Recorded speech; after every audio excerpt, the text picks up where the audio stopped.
Yes. Today we want to talk about criminal negligence. That criminal negligence is also called criminally negligent homicide, or you call it negligent homicide. Now, last time we were talking about homicide, and that homicide I classified it to three. Watch my previous video. I said we have negligent homicide, we have manslaughter, we have murder. So now we want to talk about the first one, which is the negligent homicide.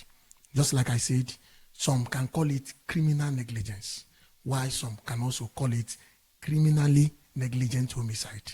Remember, I've defined what homicide is: ability of one person to kill the other.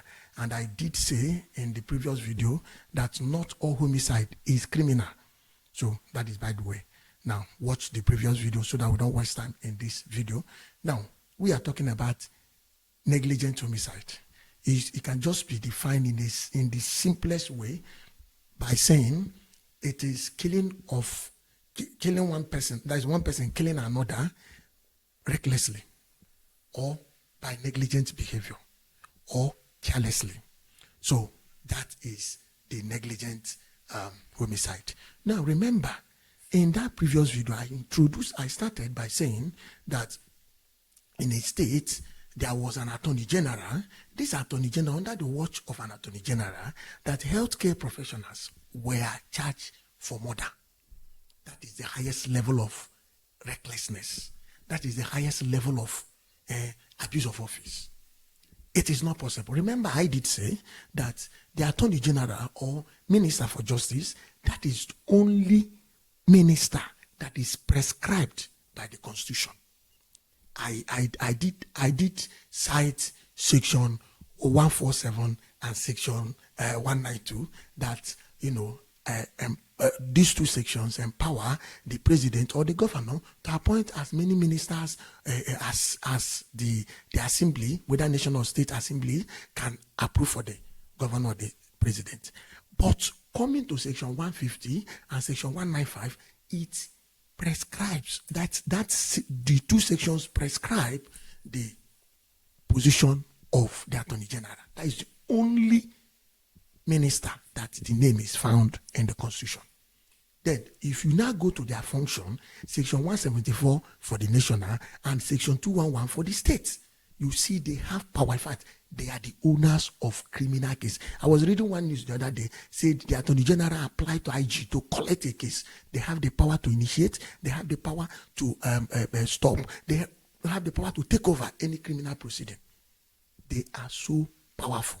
That's why in some countries, that ministry is divided into two: Minister of Justice and that of the Attorney General. But in Nigeria, the two posts are still held by one person. Now, in a state in Nigeria, under the watch of an attorney of the state, healthcare professionals were charged for murder. It is not possible. It is not possible.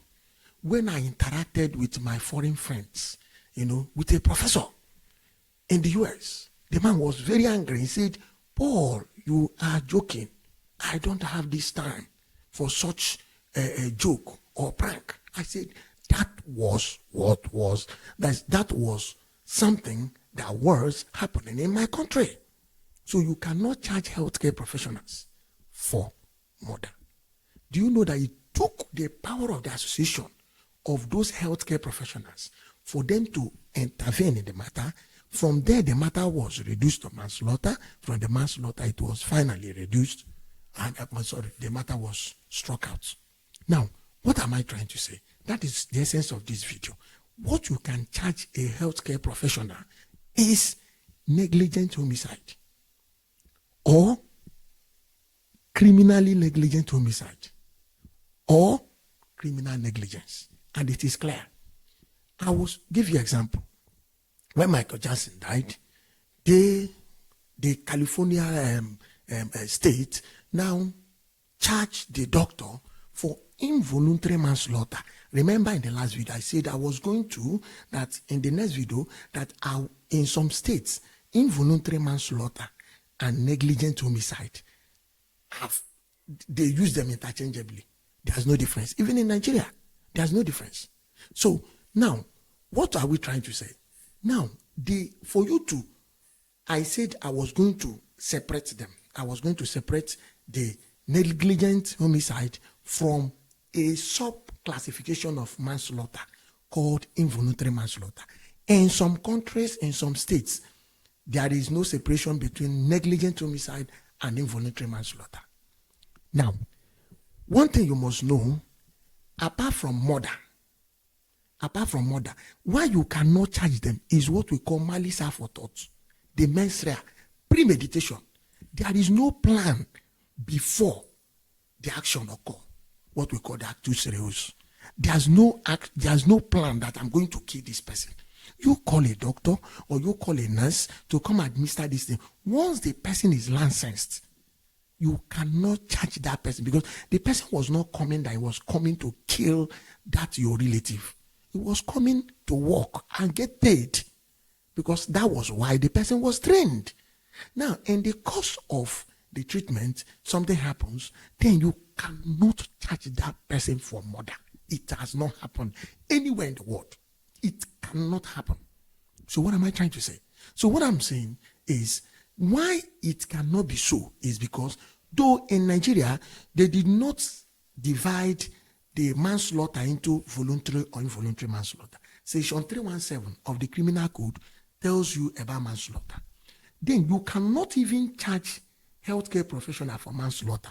You can only charge that person for involuntary manslaughter. That's why I said involuntary manslaughter and negligent homicide, in some states, in some countries, they are used as the same, because the punishment, like in Nigeria, is found in section 343, subsections E and F. That is where you see it. That's where you see it. So you find out that it is the highest level of abuse of office, because in that state where those healthcare professionals were charged for murder, that state was, I later found out from my own personal investigation, that the attorney of that state was of the same tribe, possibly the same town as the deceased. That was why he became emotional. He became subjective. Under his watch, such thing occurred. It has not happened anywhere. And Nigeria will not be first. Thank God the governor intervened, and today the matter was struck out. So that is telling why I'm making this video is to tell other law enforcement agents, you cannot charge a healthcare professional for murder. You cannot even charge that person for manslaughter. What you can charge that person is simply involuntary manslaughter. In case you say you don't understand what is negligent homicide. Now, let me give you examples of negligent homicide. Now, the difference between negligent homicide and involuntary manslaughter.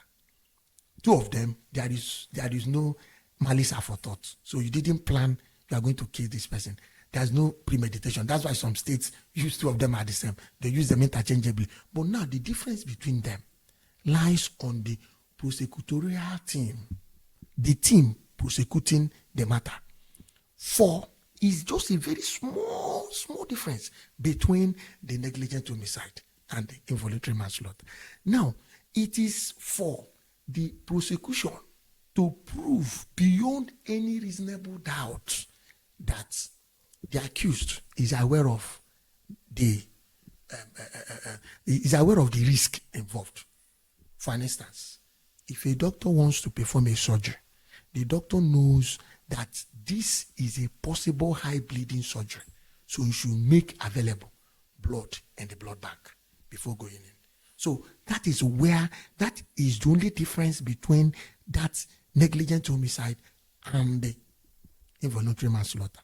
Ability to prove in the negligent homicide that the accused knows about the risk. I will give you an example. For instance, you have a gun that is licensed, so you are not going to be charged with illegal possession of firearm. You have a gun, license is your own. Now you attend a village celebration in the village square. While in the midst of the euphoria, you start releasing some shots in the air, and that bullet falls on somebody and kills the person immediately. You are going to be charged for negligent homicide.